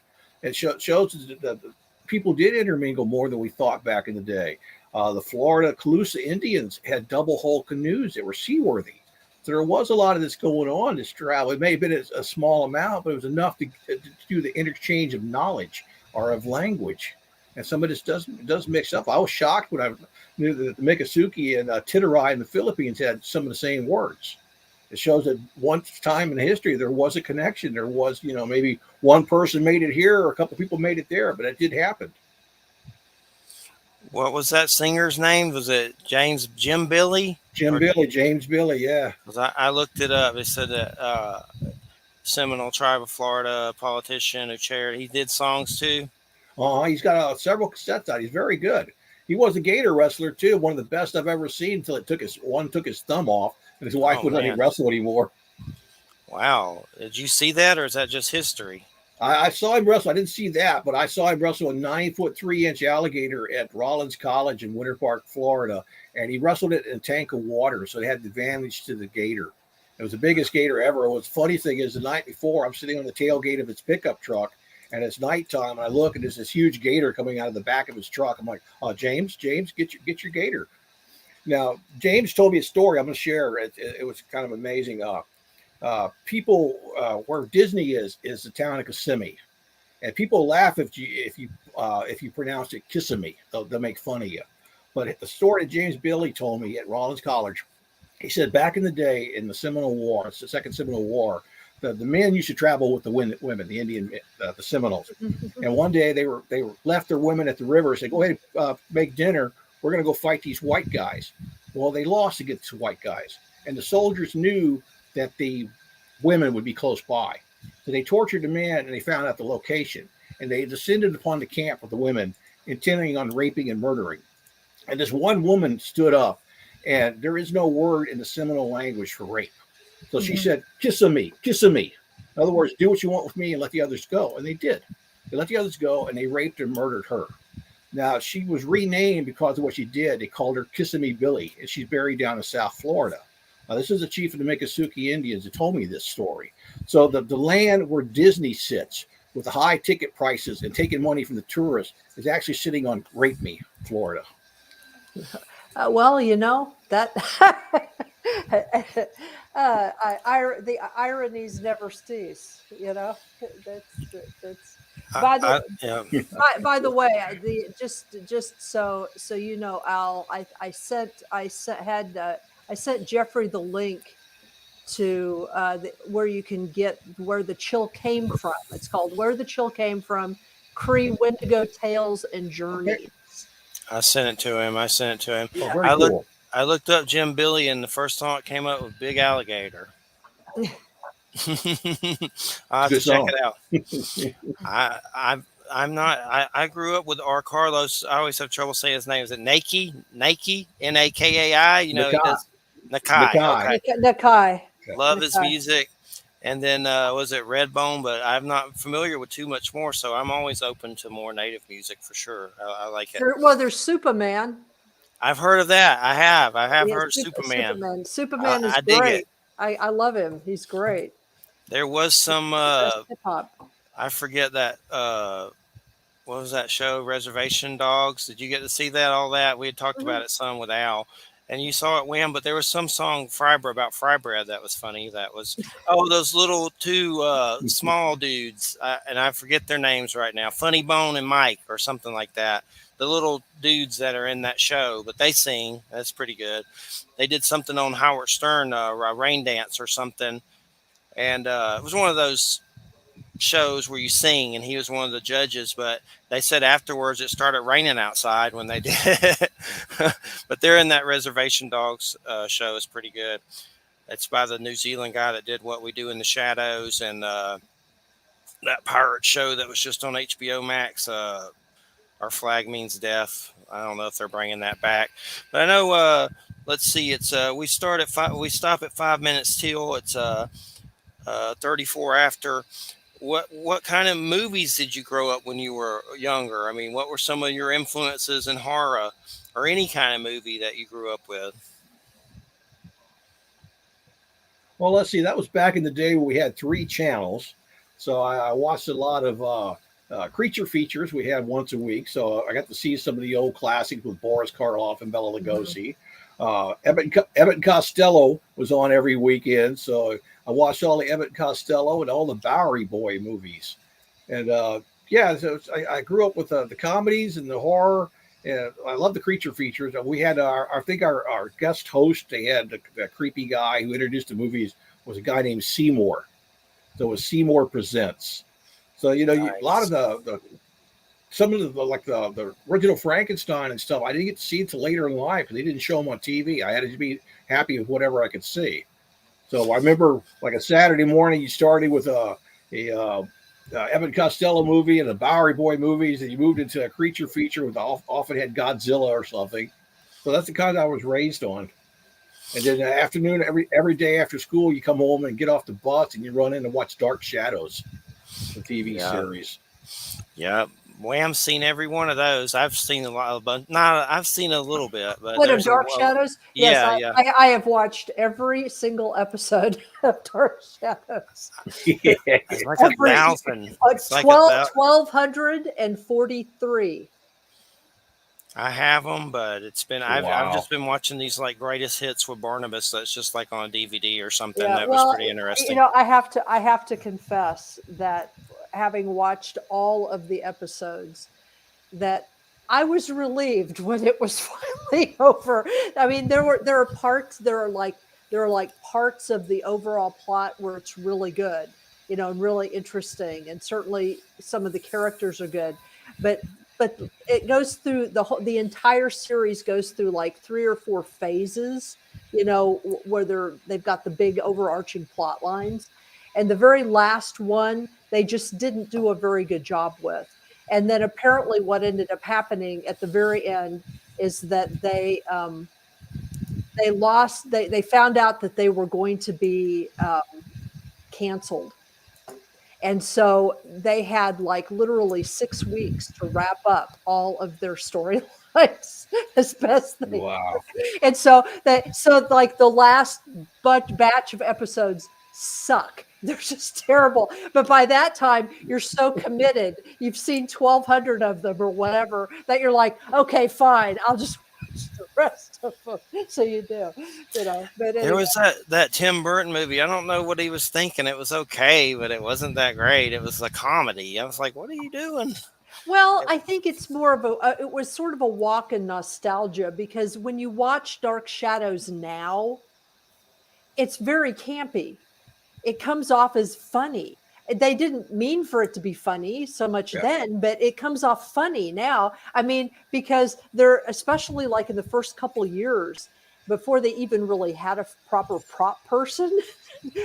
Stuff screws up on set all the time. You'll see someone moving across the stage and they'll catch the mic boom moving, and you'll hear this thunk as people run into things, because it was all done live, and they didn't edit it, and so I think that's probably it's sort of a fond memory. I think that's what Tim Burton's rendition of it is. It's sort of, Yeah, there's kind of fondness there, you know. I like those shows that are like that tell stories, like Tales from the Crypt, Creep Show. There's one me and Christina are watching Monsters that I think Tales from the Dark Side people did it. Even Steve Buscemi's in one of those, which I haven't gotten to that one yet. But it's like these little short creepy stories. It's pretty old. A lot of them are weird. I was like, what channel was this on? I don't even know what channel. It's a DVD set. It's called Monsters. I don't know if you've heard of it, Al, but it's pretty good. Yeah. It's been around for a while. And Tales from the Dark Side. I know there's a connection there to that. That's pretty interesting. But those little Yeah. anthologies.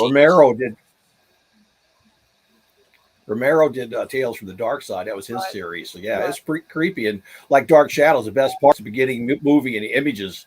Because just right. that hearing that music, it creeps you out. Oh yeah, the Yeah. opening credits are great. I mean, they're great, and there are moments. There are moments in that series that are amazing, that stayed with me as a child. That I still remember what their effect on me was because of how atmospheric it was. You know, I try to collect all Yeah. those Hammer horror movies. I love those. The Hammer ones, from Hammer horror films, Peter that Cushing and all well, that. yeah, all the vampire, the Dracula films. Yeah, there's a lot of the reptile. There's a bunch of weird ones. The Gorgon, but yeah, those are he's in a lot of the Dracula ones and Frankenstein. I love those. They're supposed to be bringing those back on some kind of level at some point, but it was pretty good. Do you have any books where you've done short stories like an anthology, or has it always just been a whole book's the story? Al. I do have a collection of short stories called Tribal Screams. Uh, the collection Tribal Screams is short stories. It came out a couple years ago.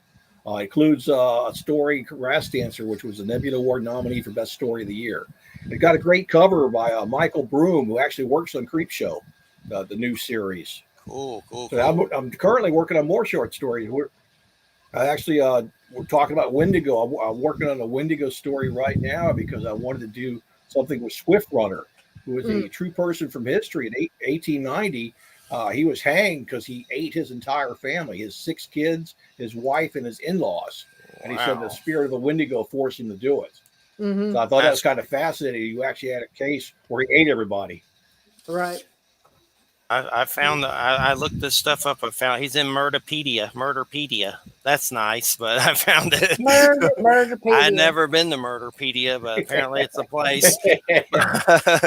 But yeah, I need that's one of the ones I need to get. I need to get still. I'm gonna get that. There's like 2 or 3 I need to get. I know I have 4. I have 3 paperbacks in Coyote Rage, but I need to do some digging. Are all their books pretty much still available? I usually go to eBay and kind of hunt around, but they're on Amazon mostly, right? Oh, yeah, you can find them. They're in the libraries. You can find them at eBay. Some are. I got new editions on. Let's see, Coyote Ray's got a new edition. Crota has a new edition, and Tribal Screams. Evil Whispers, a new audio edition just came out.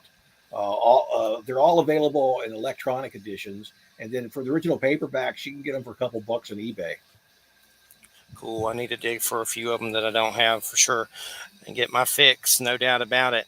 And so I guess when it comes to some of the native things, the spirituality and the lore and the powwows, does the subject ever come up about what's kind of going on right now with the earth? Do they talk about anything? Like I know there's Hopi stuff that they talk about prophecies and stuff, but right now things just seem crazy as Yeah. hell. Like every day it just seems to get crazier. Pretty Now we nuts. got Putin threatening to nuke Ireland and us at the same time. Then you have people in America who I say love Trump will gooch and Putin and think he's doing the right thing in Ukraine because of Nazis. But by that theory, we have Nazis here, so we don't all deserve to die because there's some freak Nazis here. But it's just everything's crazy as hell. So I mean, does that subject come up with the Earth and everything? I've been hearing predictions on this kind of what's going on now for years. I mean, I was fully aware about the Hopi prophecies ever since I was a kid, and we are living in definitely the time of the third shaking that was predicted in the prophecies. I've been hearing since I was 6 years old a warning about beware of the angry dragon when he raises the sleeping head, how the bear and the eagle and the dragon are going to get into it. So yeah, I've been, the elders and the old ones, the ones you can actually see, have been telling me this stuff for a long time. And I got tickled a couple years ago. People started talking about seeing spirits and ghosts. Everybody's talking about, oh, they're seeing ghosts, and more people talking about it. I said, yeah. I said, because the ghosts are all coming back because they want to be here during this crazy times. They don't want to miss the show, whether it's good or not. We're definitely living in interesting times, which is the Chinese curse. But what can you do about it? I've always teased about I wanted to be here to the end of the world because if you die at the end of the world, everybody goes with you. Then you can't complain. Although when you go to the St. Peter's pearly gates and have to take a number, it's going to take a while. But then I didn't realize that end of the world was going to be Russia, COVID, and everything else going on at one time. And we're talking, I was warned about famines when I was a kid, and you always think of famines, you think of places like Africa, but now you go to all these grocery stores and all the shelves are empty. So we got our own version of famines going on in this country right now, and it's every time you turn on the news, it says, more stuff's out, more stuff's going to be you can't find. I turned on the news tonight, and it said there's going to be a shortage in sriracha. I'm like, every time I turn around, there's something you can't find. So in a way, that's kind of a famine. If you can't find the food, you can't eat it. Wow, a sriracha shortage. I better tell Christina about that. She Yeah, might like yeah, that. yeah, yeah. God, Because I know. yeah, because of the chilies. And then, yeah, so I like sriracha. I never had had There's it going to be a before run on the store Christina. now. Oh Yeah, yeah, yeah, they're already experiencing it. So like toilet paper. But so the Red Dragons, China, they act like they want to come invade us. Like they act like they're planning on it, which that seems like it would be hard, like not easy. Like just with Russia and Ukraine, that seems like it's a pain in the ass for Russia on many levels. So I just can't imagine someone being dumb enough to come invade America, which they could do it. I don't know, but the Red Dragon definitely seems like them, right? Al, is that who they're talking Yeah. about? China and Well, the when they said the sleepy dragon. I mean, it could be China, but it could also be North Korea too. That's their emblem right, too. So we right. don't know yeah, which one of these crazy guys is going to push the button first. yeah, for sure. It's definitely creepy, and you wake up every day, Putin's threatening to blow us up. So it's not good. I saw Sean Penn on a Fox Yeah, interview, and he went over there and was hanging out with Zelensky and stuff and all that. And it's terrible. It's just sick. It's horrible. And it's just weird how people think it's okay that, like, there's weird stuff that says Putin is like, uh, they make him out to be holy, like he's destroying the satanic New World Order and like they're justifying it. And yeah, I don't like Nazis. Who does? But I don't think a whole place deserves to die just because there's some freaks there. By that rule, we'd all be dead. It's just crazy. It's scary. It's creepier every day, no doubt about it. Uh, oh, I remember one story that Iroquois Supernatural. If you can remember, Al, look up that book. I've had them yeah. on. That's a Uh, great book. It's called That's a good book. Iroquois Supernatural. But in it, I remember one of the dudes saying that they would have that corn harvest festival, and the little people would come up and they'd Mhm. trade stuff with them. I was like, really? Like, I mean, I believe it's possible, but when you back then I was younger, I was like, what? What? Sounds like some Wizard of Oz stuff. But they were good. There's some great stories in there for sure. I know there's truth to that stuff because, well, I saw three little skinny Jawas in the woods or something. I don't know what the hell they were, but I saw them. And at the time, I'd been reading a Celtic Otherworld book about fairies, and so maybe I kind of brought it on. I don't know. So I know there's truth to it, but some of the stories you hear, like, it's hard to believe at first, but when once you've seen it, or and been immersed in it, you're more open minded to it and everything. And there was some weird story going around. J.C. Johnson, this cryptozoologist, he's dead now. Man, so many people croak. But he got pneumonia. But there was a story about people seeing some kind of, what is it called? That winged dinosaur above a reservation. What's the one? The winged one? Pterodactyl. Yeah, Pterodactyl. yeah. And having sightings. It's almost like some of these places have portals above them. That's kind of what Skinwalker Ranch seems like. Like there's a portal or something weird above it, or something crazy like that for sure. What are there reservations near you? I mean, what tribes are near you, and are there reservations near you? Uh, just no, because I'm in Central Florida. I'm in the Orlando area. I mean, the closest one would be the Seminoles down in South Florida, or they Okay. got where the casinos are, the Hard Rock and stuff. That's about the closest. But you mentioned about the pterodactyls and stuff. I had a friend of mine's out there on the res in South Dakota, and we were talking about things like that, and the stories of Walking Man, and which is the suicide god, and these Mm. different creatures. And his reply to me was, and he's an elder. He says, sometimes doors are opened and they never get closed again. And that was his answer to some of the stuff going on. I asked him about it because there's some weird stuff going on. He said, yeah, sometimes people open doors by accident, they don't get them closed again. It allows stuff through. So we never know. Maybe there are things walking around, or we're letting stuff into this world. Maybe it's stuff we're messing around with we shouldn't be messing around with. Well, What is? Yeah. or like the aliens have been telling contactees, for decades, or like and David Lynch talks about it in Twin Peaks, Return to Twin Peaks, that are messing around with nuclear energy and tearing up the very fabric of atoms themselves. I mean, that who knows that that can open doors too. One thing I want to. What was the walking? What you saw the suicide god? Walking tall? What? Out of Walking Sam out on Pine Ridge, there's Mm. been a rash of teenage suicides, and these kids are saying that there's this creature, and they call him Walking Sam, and that he's a suicide god who's luring these kids into committing suicide.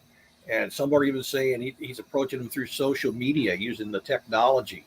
There was a case where a group of kids were planning on doing a mass suicide, and they were stopped at the last minute. But these people believe it. I mean, the Lakota people on the reservation, the elders, are trying to get help. They've had meetings, council meetings, and they're saying they've actually seen this person out there, seen this being. I don't even say person. We don't know what it is. We're very tall, and sometimes they're wearing like a top hat, It walking around. sounds like It Slender. It almost sounds like resembles Slender Man. It says Slender Man. Yeah, almost resembles Slender Man. Yeah, very yeah. similar. But these kids are actually committing suicide and they're leaving notes, and people finding out that this is what convinced them, got into their head to do it. Hmm. So there's a very real concern happening out on the reservations there. A lot's been written about it. So I was asking about it. They're like, yeah, about doorways being opening. So did we let something in? It's taking a toll on the youth on the reservation. Yeah, and it's like with these crazy school shootings and stuff, like something feeds No, off of that no. stuff. I saw Matthew McConaughey speak on which is pretty compelling about that. It was really sad to hear all the stories about that, but you always have to wonder if something parasitical feeds off that stuff, which I'm sure it does on some kind of crazy level. Uh, but yeah, we got about 4 minutes. Al, it's been amazing. It's definitely one of my favorite interviews. I definitely love it and love your work, and it's great to have you here. What is your website? Let's give out your website. Website's really easy. It's just www.owlgoingback.com. It's not fancy because I'm not smart enough to have a really pretty website. It's very simple. So, but it has the books and the stories listed there. I'm on Facebook and I'm on Twitter, so I'm fairly easy to find. And the best place is Amazon to look for your books, or is there any other places that people can get them? Everywhere. Amazon, I think they're at Barnes and Noble, bookstores, library if you don't want to spend the money, eBay if you want to do it for cheap. I mean, they're out there. Used bookstores. I got new editions coming out, and I got some of the older ones that are available. You can find them just about everywhere. Definitely, and I always enjoy your Halloween posts. I love Halloween myself. Got Halloween coming up. I'd love to go to that Universal Horrors thing that happens in Florida. I've never been to it, but maybe one year. But yeah, I always look forward to your posts and look forward to your books. Thanks so much. It's been a great show. Thanks for being on. Thank you for having me, guys. I appreciate it. Yeah, thanks. And definitely keep us in the loop on future projects, and I'll help promote any way I can. And thanks so much, everybody. You're listening to United Public Radio, 107.7 FM, New Orleans. Everybody have a great weekend. And I just watched Obi-Wan, the new show on Disney. It's good, but there's some things about it that are kind of, the last episode was kind of but the Darth Vader, James Earl Jones voice is nice to hear again for sure. All right, everybody. Have a great weekend. Thanks, Al. I've really loved it. Thanks so much. Good to meet you. Thank you, guys. Take care. Nice meeting you. Yeah. I'll send you the archive. You too now. Bye-bye. Good night. Bye-bye. Very cool. Thank you.